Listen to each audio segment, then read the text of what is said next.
Thank you, Mr. Chairman. Thank you, all three of you, for coming to testify. So, post New START, and we are now in an environment of nuclear proliferation, correct? The three major countries no longer have any treaty to stop any of us from doing anything, from modernizing to creating more nuclear weapons. Isn't that correct? There have not been any limits on the Chinese, Senator, and Yeah, there have now never been. there are none on Russia and the United States right. once the New START treaty goes out of force. So are we not in an environment of nuclear proliferation? Senator, we are in an environment of potential buildup to more deployed nuclear weapons in two nuclear weapon states, the United States and Russia, and also then in China. So the question then is, will there be additional proliferation to other countries encouraged at this moment to build their own nuclear weapons program? So that's a serious question. You know, you were asked that question, and I think you responded, and I'd like Admiral Richard to respond to what is South Korea and Japan seeing this uncertainty created by the end of this major treaty, not perfect, but where do you think their views are going to be in terms of their own protection? Senator, first, I know of no non-nuclear states, allied or not, who have recently announced plans to acquire nuclear weapons. You asked if we are, so I don't know of any proliferation that is actually occurring.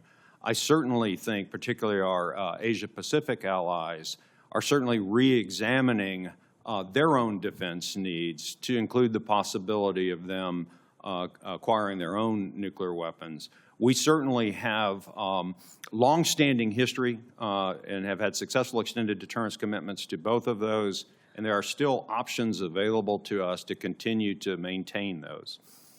Well, when I talk about nuclear proliferation, I'm talking about the three major countries, although Iran has its nuclear ambitions. I'm talking about China, Russia, and U.S. It's bad enough that we're in what looks like an environment where the three major countries with nuclear weapons do not have any constraints. So should we be pursuing a treaty with Russia? And there's some discussion about whether there should be a parallel way to pursue diplomatically a treaty with Russia and China together, or Russia and then China. I'd like to get that clarified, because I sense that maybe we're not going to be able to get into a treaty that involves all three countries. We may need to pursue separate treaties with Russia and with China. Do Ambassador and the Admiral have any further points on that? Senator, I'll just offer that I don't know how China could be moving much faster independent of treaties that we do or don't have on ourselves. Russia seems to be very capable of going around the New START treaty to add capabilities that are capabilities and capacity that are not constrained by the treaty. I would certainly encourage arms control negotiations between the U.S., Russia, and China effort to put some limits on that. If I may very briefly, Senator, I would just say, as a negotiator, I like to keep things simple and straightforward. I believe that we must negotiate with the Chinese. We must negotiate with the Russians. I would do it in parallel. I'll tell you one reason is that the Russians just this morning said very clearly, as they have repeatedly, if you insist on a trilateral negotiations, we want UK and France at the table as well, the P5, all of the nuclear weapon states under the NPT. That is a very complex negotiation, and I think that we can make progress with Russia and with China on parallel tracks. Thank you. For one last question for Admiral Richards, you were in charge of the command that you had to certify our modernization efforts, et cetera, without having to actually do kinetic testing. Do you think that we need to actually do kinetic testing of our nuclear weapons in order to to confirm that they are ready to go, if that's a way of putting it? Senator, I stand by my certification of the nuclear weapons complex under my command as not requiring explosive testing. However, at the same time, I also, in every one of those certifications, noted that we need to have test readiness improve from what it currently is, should conditions develop requiring us to consider testing. And those are not just technical, they could be political.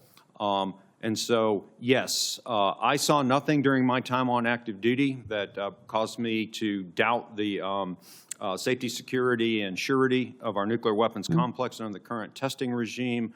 But I also saw a future where we needed to have test readiness in case those conditions change. One more question in that regard, Mr. Chairman. Who would authorize such kinetic testing? That's ultimately a presidential decision, if I understand it correctly. Thank you.